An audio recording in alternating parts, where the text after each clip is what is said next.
أحسن عليكم. هذا يقول: انتشر في الآونة الأخيرة ما يسمى بالذكاء الاصطناعي، قد استغلها بعضهم في إنشاء فيديوهات لوصف الجنة أو النار، فما حكم هذا؟ الذكاء الصناعي مرحلة متقدمة في استعمال التقنية، ويمكن أن يستعمل في الخير، ويمكن أن يستعمل في الشر كثيرا، وممكن أن يضعوا مقاطع تصور وصف الجنة.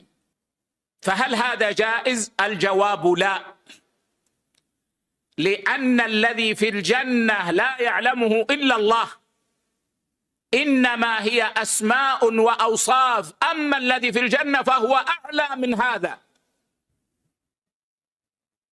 فلا تعلم نفس ما أخفي لهم من قرة أعين أعددت لعبادي الصالحين ما لا عين رأت ولا أذن سمعت ولا خطر على قلب بشر.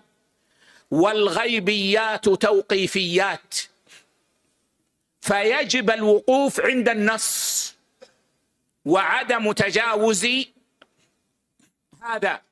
ولذلك نحن كنا نفتي بأن وضع مقاطع لأشياء خضراء وفواكه ونحو ذلك على أوصاف الجنة لا يجوز، لأن الأطفال والناشئة إذا رأوا هذا سيفهمون أن هذه هي الجنة،